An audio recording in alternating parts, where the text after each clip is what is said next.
So if you would open up your Bible to Ruth chapter 1, let's start reading here in Ruth chapter 1, verse 1. We find that it begins by saying, "In the days when the judges ruled, there was a famine in the land. So a man from Bethlehem in Judah, together with his wife and 2 sons, went to live for a while in the country of Moab. The man's name was Elimelech. His wife's name was Naomi. And the names of his 2 sons were Mahlon and Chilion. They were Ephrathites from Bethlehem, Judah. And they went to Moab and lived there." It should be pointed out, just like the details make a recipe interesting, details also make life interesting. In the book of Ruth, we find lots and lots of details. But first I must ask, if God is a God of details, why is there a famine in his land, in the land of Israel? These are God's chosen people. The Jews were blessed by God to represent his glory to the nations. They were his. I was an English major for a total of a year and a half. I actually took 1 English class on the master's level during that time. I wrote in one of my papers that the Jews were God's chosen people. The Jews were God's people. And my professor, who happened to be a Christian, asked me, "Is God a Jew? Is God a Jew? Why are you saying that the Jews are his people?" And I thought about that for a minute, and what I came up with was that there are plenty of instances where God calls this group of stiff-necked and stubborn people his own special possession. They're his. He's claimed them. Out of all the nations in the world, he wants them to be his and to show who he is to the nations around. But there was a famine in the land of Israel during this time. So I have to ask, why do good things happen to good people? Well, I suppose the response could be, who's to say that the Jews during this time were good people?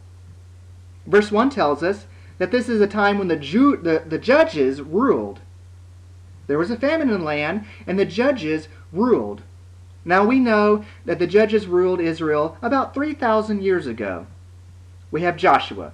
Moses told Joshua, "I'm about to die, so take this group of people and lead them to the promised land. Help them to conquer the nations that are living there. Help them to settle down and help them to prosper." And that's what he did. After Joshua died, we had judges who ruled, who governed, who watched over the people of Israel.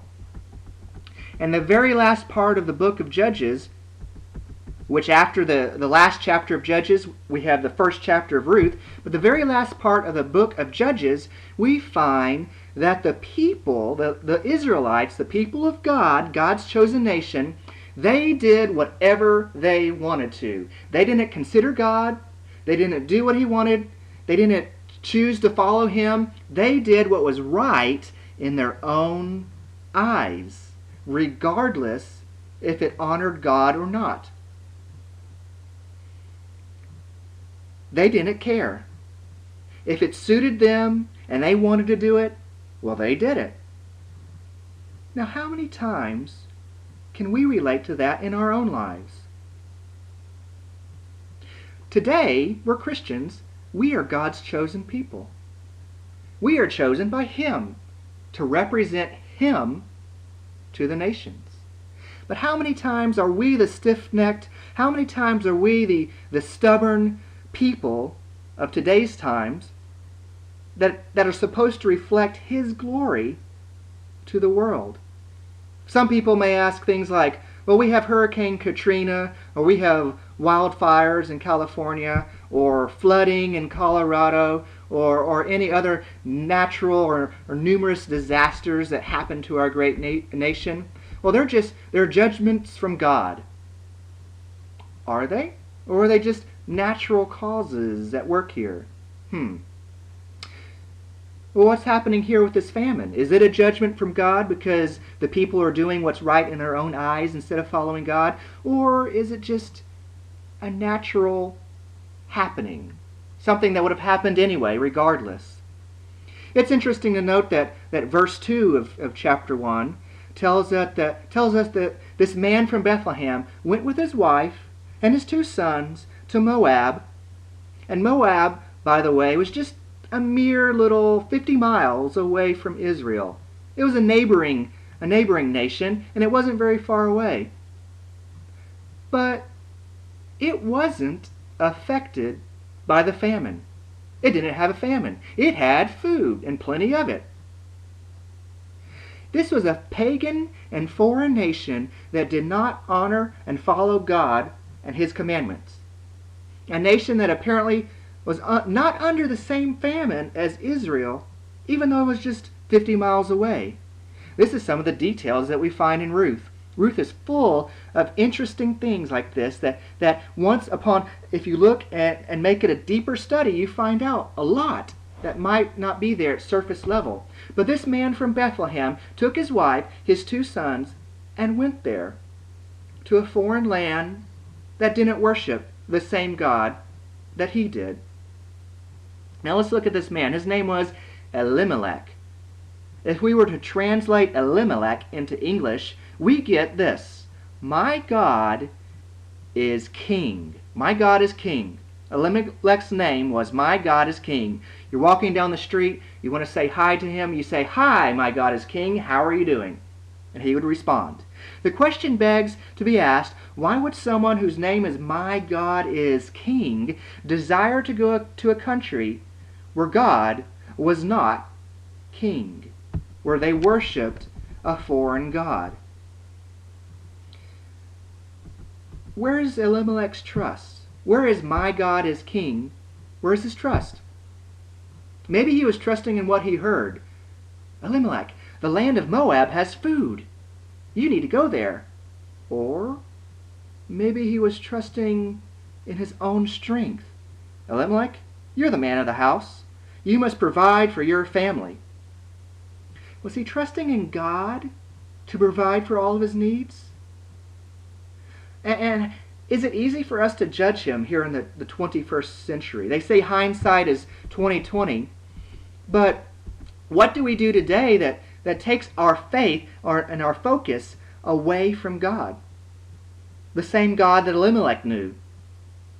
They said, or a week from today, a week from the day that I'm recording this sermon, we are supposed to default as a nation. The debt limit will be reached. We won't have enough money to pay our debts, and world chaos is supposed to happen. The United States is supposed to go into turmoil, and life as we know it is just supposed to end. I don't know if that's true or not, but that's what critics are saying. Makes you wonder, though, should I pack up and just leave? Should I go to another country? Should I go to a land that's more prosperous, where I can find a better job, where I can make more money, where I can support my family? Should I just forget my life as I know it here and move somewhere else?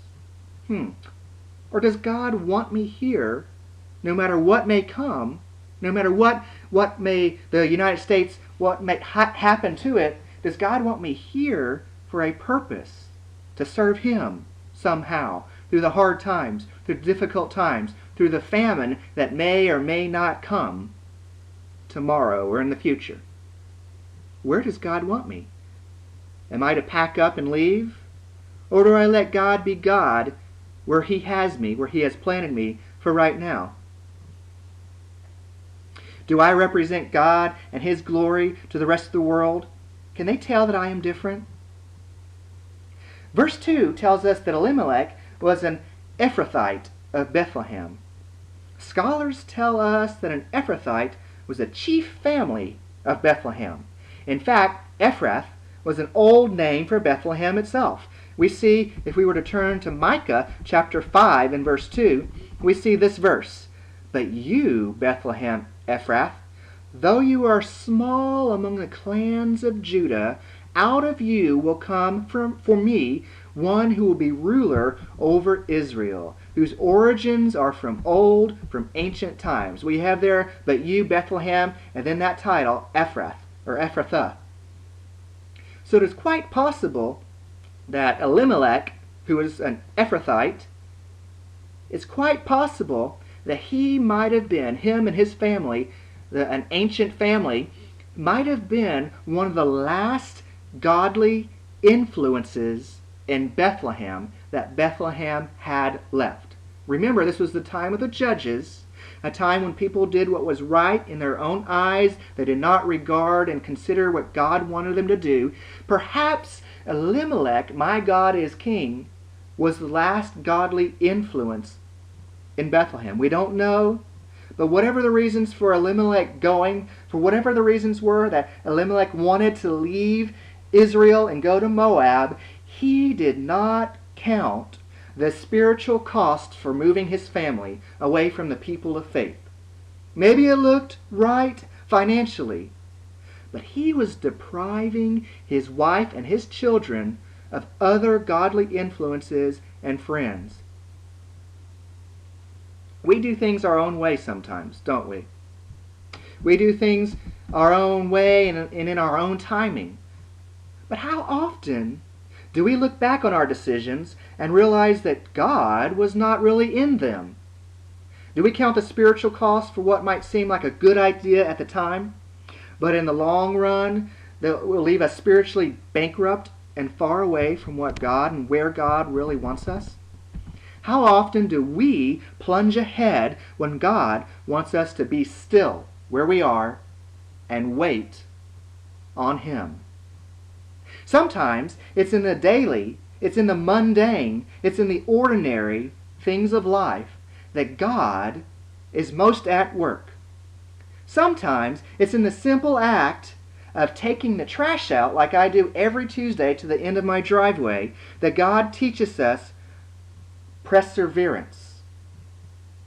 Sometimes it's in showing up to work each and every day to a job that we might have gotten tired of years ago, that God teaches us loyalty and how to serve Him even when we might not feel like it.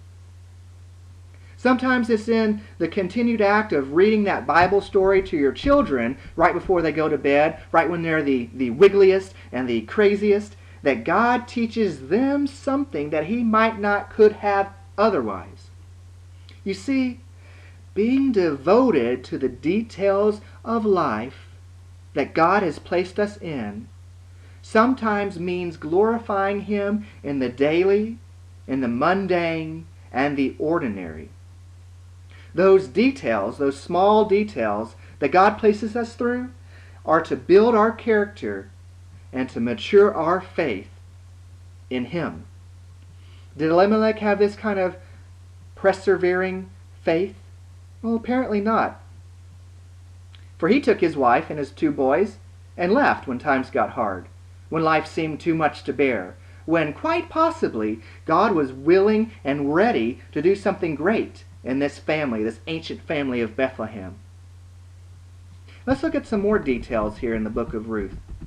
I've mentioned that Elimelech, his name means my God is king, but his wife, Naomi, if you translate her name, you get pleasant or pleasant one. So when people talked to her, when they saw her down the street, they would say, "Hey, pleasant, how are you doing? Hey, pleasant one, good to see you." And then we have his 2 boys, Mahlon, which means sickly, and Chilion, which means frail.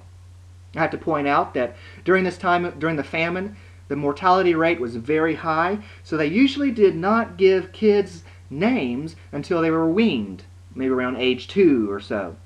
So it's quite possible that Mahlon and Chilion were very sickly, were very frail, and once they survived, once they were old enough for their parents to realize, well, we might have 2 sons that might actually make it, then their parents gave them names, sickly and frail, and maybe those names reflected how they were, their life, their growing up period, those first 2 years.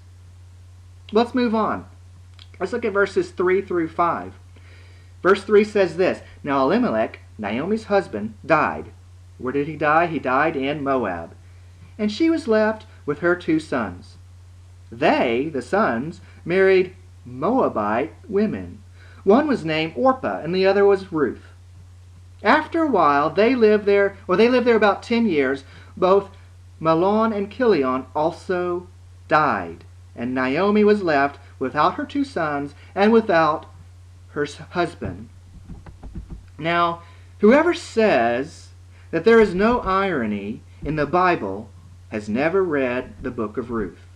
How ironic is it that Elimelech leaves Israel, goes to Moab to find life, to find food, to find security, to find a life worth living. And while he is there, not only does he die, but his sons die too, leaving his wife, leaving their mother, a widow and without any hope. That's their decision. That's what the men did. That's where verses 1 through 5 have us. But starting in verse 6, we see a transition. We see something different happening. After all, the book is named after a woman, Ruth. And we see the characters going from males, the main characters going from males to women. Ruth now takes center stage. Naomi now takes center stage. All of a sudden, from here on out, we have male characters, but the book itself is about Ruth. It's about what Naomi does and helps along with Ruth. So we have a transition. But not only are the characters in transition, but the food supply is in transition. For we see in verse 6 tells us that, verse 6 says, when Naomi heard in Moab, she's still in Moab, that the Lord had come to the aid of his people by providing food for them, she and her daughters-in-law prepared to return home from there. With her 2 daughters-in-law, she left the place where she had been living and set out on the road that would take them back to the land of Judah. So they made the long road together. They set out on the road that would take them back to Judah, but somewhere along the way, it must be pointed out, starting in verse 8, it says that then Naomi said to her 2 daughters-in-law, Go back, each of you, to your mother's home. May the Lord show you kindness as you have shown kindness to your dead husbands and to me. May the Lord grant that each of you will find rest in the home of another husband. Then she kissed them goodbye, and they wept out loud. And they said to her, No, we will go back with you to your people. But Naomi insisted. She said, Return home, my daughters. Why should you come with me? Am I going to have any more sons who would become your husbands? Return home, my daughters. I am too old to have another husband. Even if I thought there was still hope for me, even if I had a husband tonight and then gave birth to sons, would you wait until they grew up? Would you remain unmarried for them? No, my daughters, it is more bitter for me than it is for you, because the Lord, his hand has turned against me. It is more bitter for me, says Naomi, than it is for you two. So in essence, she's telling her 2 daughters-in-law that if they follow her, she's warning them that the life ahead is without hope. The prospect for marriage is slim. The prospect for food is near none. The prospect for security and for a life well lived, it just probably is not going to happen. Ruth, Orpah, if you follow me, chances are you're going to be miserable. So instead, please go home. Go home to your family. Go home to where you can find another husband. Go home to where that husband can give you children, and those children can grow up and support you in your old age. Please go home to where you can have a life worth living. But they refused. They chose their mother-in-law. So Naomi had to beg them to leave.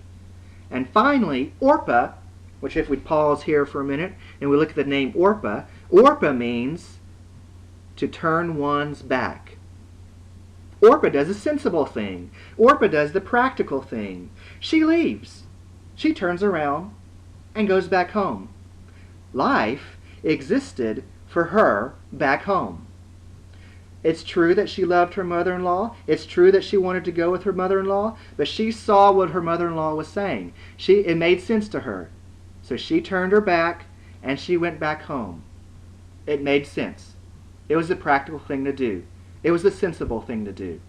Ruth, on the other hand, does not do the sensible and the practical thing. I mean, who in their right mind would leave security for a life of the unknown? She's going to follow her mother-in-law to strange new land and begin a strange new life. It must be pointed out here that to be a widow during this time is similar to being homeless in today's time here in the United States. There is nothing for her. There is nothing for them. Naomi didn't have any prospects for security, for making a living, for survival even. She had nothing. The only hope that she might have had, that she maybe could have had, was if somehow her relatives back home in Israel were still alive. And not only were they still alive, but they were well off enough to help support her. And if not, then she truly was lost. She was moving for a lost cause. So what Ruth is doing here does not really make sense. Ruth chooses a life of possible destitution and extreme poverty over a life of known safety and of her people and of her family. This is either true devotion or it's insanity. Imagine reading this for the first time. Imagine it was just written thousands of years ago and you picked it up and someone read it to you for the first time. If that had happened to me, if I had just heard the story, I personally would wonder, what in the world is Ruth doing? She is free. Her mother-in-law just freed her to do the sensible, to do the responsible, to do the normal thing. But she's choosing a life with her mother-in-law over a life of her family back home. And you can also look at it this way. Not only is she choosing a life of the unknown, but she's choosing a life with a different God. She's choosing a life of a different lifestyle altogether. This is the difference between heaven and hell to Ruth. It would be, say, as if we, as Christians, decided to become a Muslim and go and live in Iraq or Iran. Not only is Iraq or Iran a different lifestyle than here in the United States, but it's a different religion altogether. Ruth, in essence, is saying, I'm going to leave what I know, and I'm going to follow you. Maybe then, starting in verse 16, what she has to say makes so much sense. Because, and Ruth replied in verse 16 to Naomi, don't urge me to leave you or to turn my back from you. For where you go, I will go. And where you stay, I will stay. Your people will be my people, and your God my God. Where you die, I will die, and there I will be buried. May the Lord deal with me, be it ever so severely, if even death separates you and me. She was willing to give up not only her security back home, but her faith and her trust in her God in order to trust Naomi's God. The difference between heaven and hell. The difference between financial security and a life of destitution. The difference between eternity, knowing and secure of where you're going, and the difference between completely abandoning your faith for something completely different. Verse 18 says, when Naomi realized that Ruth was determined to go with her, her mind was set, she was determined, I'm going to leave my old life in order to follow a new life. Naomi stopped urging her. That choice then is what Ruth is doing here. Let me leave the life I know for a life that is foreign to you, or foreign to me. I will follow you, Naomi, whatever that might mean. God's love for us can be characterized, can be described in one word. In the Old Testament, in the Hebrew, that word is hesed. It means God's unfailing, God's undying love. It means the same thing in the New Testament when He became a man in the form of Jesus to take our sins. It's something that He's willing to lay down His life for another purpose, for another cause, for another thing. Ruth here is doing that same thing. In the Old Testament, the word hesed is used to describe God, but it's also used to describe Ruth. No other times is it used, but for God and for Ruth. So here, we have a picture of a Moabite woman imitating and modeling herself after the God of Israel. Very interesting. Verse 19. Let's continue. So the two women went on until they came to Bethlehem. When they arrived in Bethlehem, the whole town was stirred because of them. And the women of that town exclaimed, "Can this be Naomi?" Then Naomi speaks. Naomi in verse 20 says, "Don't call me Naomi," which if you remember means pleasant or pleasant one. So she told them, "Call me Mara," which if you translate that means bitter. I'm not pleasant, I'm bitter. Why? Because the Almighty has made my life very bitter. I went away full, but the Lord has brought me back empty. Why call me Naomi? The Lord has afflicted me. The Almighty has brought misfortune upon me. Now we have to do some more translating here. The word Almighty is the word El Shaddai. That word right there means, El Shaddai means the providing and the protecting God. It's not that Naomi has completely abandoned God. It's not that Naomi has completely rejected God.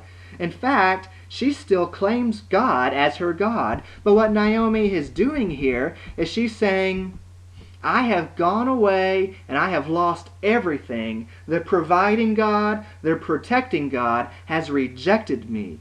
God has afflicted me. The Almighty has brought misfortune upon me. Literally it means I went away, or where is that verse? I went empty, or I went full, but Almighty has brought me back empty. I have nothing left anymore. Naomi did warn Ruth, didn't she? Naomi did tell Ruth, if you follow me, this is what your future would bring. I have nothing to offer you. I am bitter. That's why they wept. That's why they leaned on each other's shoulder and they wept loudly. I am a widow with nothing to my name. If you follow me, you have to realize that you will be opening yourself up to ridicule and shame that being a widow will offer. It's quite possible, Ruth, that this is the life you have chosen. Are you willing to accept that? And so the people of the town of Bethlehem ask upon her arrival, can this be Naomi? Can this be the pleasant one come back from Moab? Has the dead come back to life here in Israel? No, Naomi replies, I'm no longer pleasant, but bitter. Life has treated me harshly and cruelly. God has punished and abandoned me. I have nothing left. Even though it was Elimelech who brought me there, I'm blaming God. God's not a friend here, but he's a foe. In a way, he's the enemy. Full I went, but empty brought me back Yahweh. How could this happen to me? She wonders. The Almighty, the providing God, has left me with nothing. It's interesting. If you look at the word Almighty or El Shaddai, it could also mean that God, the providing, the protecting God, is at his best when our lives seem to be at their worst. The providing, the protecting God is at his best when our lives are empty and meaningless and without purpose. Paul, many years later, in 2 Corinthians, would put it this way: His strength is made perfect in weakness. For when I am weak, then I am strong. What in our own lives seems impossible to us? Have we given up when the bills come in at the same time we have no money to pay them? Do we feel weak and helpless when the doctor brings us bad news? What happens to us when we lose our job and there is nothing in the future to give us hope? Fortunately, God is a God of details. He knows what we need. He knows where we are. He knows what we're going through. We don't need to pack up and leave for Moab when times get hard, when hard times come our way. We only need to trust, to know that God knows what he is doing regardless of whether we see him at work or not. But God is always at work. In fact, look at verse 22. So Naomi returned from Moab, accompanied by Ruth the Moabite, her daughter-in-law, arriving in Bethlehem as the barley harvest was beginning. Chapter 1 begins with a famine and ends with a harvest. Bring out the cookbooks. Bring out the recipes again. Chapter 1 started with a famine but ends with a harvest. God has not abandoned his people. Chapter 1 of Ruth is one of hope and a future for those who have put their trust in him. In a time period that seems out of control, God is interested in our ordinary, in our mundane, in what happens to us daily, day by day, moment by moment. His focus is on us, and his delight is in us. If we learn to trust him, come what may, he will be faithful to provide and guide us through whatever life throws along the way. He did it for Ruth thousands of years ago, and he has promised to meet our needs today.